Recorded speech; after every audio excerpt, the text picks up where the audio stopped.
غلام حضرت خیر الانام لکھ دینا، فرشتے کہہ دے نبی کا غلام سویا ہے، میرے کفن پر محمد کا نام لکھ دینا۔ فرشتے کہہ دے نبی کا غلام سویا ہے، فرشتے کہہ دے نبی کا غلام سویا ہے، میرے کفن پر محمد کا نام لکھ دینا۔ میں پورے گاؤں سے دیوانہ گزارش کروں گا کہ آپ دیکھ رہے ہیں کہ منبر نور پر وہ ذات جس کو حضرت علامہ مولانا مفتی مجیب رضا اظہری کے نام سے جانا اور پہچانا جاتا ہے، وہ منبر نور پر پوری شان خطابت کے ساتھ منبر نور پر جلوہ بار ہو چکے ہیں، اور کچھ ہی دیر میں انشاءاللہ وہ ہندوستان کا وہ عظیم خطیب کچھ ہی دیر میں انشاءاللہ منبر نور پر جلوہ بار ہونے والے ہیں، جن کو پورے ملک ہندوستان میں الحمدللہ حضرت علامہ مولانا مفتی توصیف رضا سنبھلی کے نام سے جانا اور پہچانا جاتا ہے۔ اب ذرا ماحول بنائے اور دونوں ہاتھ کو اٹھائیں اور نبی کا جھنڈا بنا کر بولیں یا رسول اللہ، اور محبت سے بولیں یا رسول اللہ، لبیک یا رسول اللہ۔ اب ایک شعر پڑھتا ہوں، میں مشہور زمانہ ایک شعر پڑھتا ہوں۔ آج کل ہمارے ایک رسم چل رہی ہے، علماء اکرام کی توجہ چاہتا ہوں، علماء اکرام کی توجہ چاہتا ہوں کہ دیا تھا باپ نے جو ایک جھومر بیچ ڈالا تھا، دیا تھا باپ نے جو ایک جھومر بیچ ڈالا تھا، اپنے ارمانوں کا دفتر بیچ ڈالا تھا۔ بولے محبت سے یا رسول اللہ، کہ دیا تھا باپ نے جو ایک جھومر بیچ ڈالا تھا، خوشی سے اپنے ارمانوں کا دفتر بیچ ڈالا تھا۔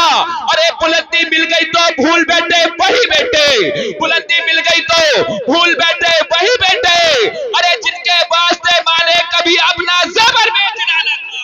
بلندی مل گئی تو بھول بیٹھے وہی بیٹے، ارے بلندی مل گئی تو بھول بیٹھے وہی بیٹے، ارے جن کے واسطے مانے کبھی اپنا زبر بیچ ڈالا تھا۔ ایک شعر اور پڑھتا ہوں ماں کے حوالے سے، دیکھتا ہوں ماں کا جو ماں کے سچے عاشق ہوگا وہ اٹھ کر مجمع سے نعرہ لگائے گا۔ شاعر کہتا ہے کہ بہت روتا ہوں میں مگر میرا دامن نم نہیں ہوتا۔ جتنے لوگ ماں سے محبت کرتے ہیں دونوں ہاتھ کو اٹھائے، جن کی ماں اس دنیا سے چلی گئی ہے وہ بخشش کی نیت سے، وہ جن کی ماں زندہ ہے ان کی عمر بڑھانے کی برکت سے دونوں ہاتھ کو اٹھائے اور بولے محبت سے یا رسول اللہ۔ شاعر کہتا ہے کہ بہت روتا ہوں میں مگر میرا دامن نم نہیں ہوتا، بہت روتا ہوں میں مگر میرا دامن نم نہیں ہوتا، ارے ان کی آنکھوں کا برسنے کا کوئی موسم نہیں ہوتا۔ بہت روتا ہوں میں مگر میرا دامن نم نہیں ہوتا، ان کی آنکھوں کا برسنے کا کوئی موسم نہیں ہوتا، ہمیشہ دشمنوں کے بیچ میں محفوظ رہتا ہوں میں، ارے میری ماں کی دعاؤں کا خزانہ کم نہیں ہوتا، ہمیشہ دشمنوں کے بیچ میں، ہمیشہ دشمنوں کے بیچ میں محفوظ رہتا ہوں میں، میری ماں کی دعاؤں کا خزانہ کم نہیں ہوتا۔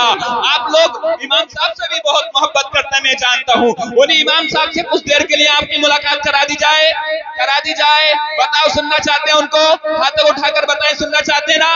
سننا چاہتے ہیں؟ امام صاحب کے حوالے سے ایک شعر اور حضرت کی آبرو ہو رہی ہے۔ شاعر کہتا ہے کہ یہ مت سمجھنا کہ بہتر سمجھ رہے ہو تم، وہ ایک ہیرا ہے جسے پتھر سمجھ رہے ہو تم، یہ مت سمجھنا کہ بہتر سمجھ رہے ہو تم، وہ ایک ہیرا ہے جسے پتھر سمجھ رہے ہو تم، جسے پتھر سمجھ رہے ہو تم، تمہارا حشر خطرناک ہونے والا ہے اگر امام کو اپنا نوکر سمجھ رہے ہو تم۔ اب نعرہ لگا لیجئے، مولانا عثمان صاحب تشریف لا رہے ہیں، مولانا عثمان صاحب تشریف لا رہے ہیں، ذرا ان کے نام کا نعرہ لگائیں، نعرہ تکبیر، نعرہ رسالت، مسلک اعلی حضرت، علماء اہل سنت، نعرہ تکبیر، نعرہ رسالت۔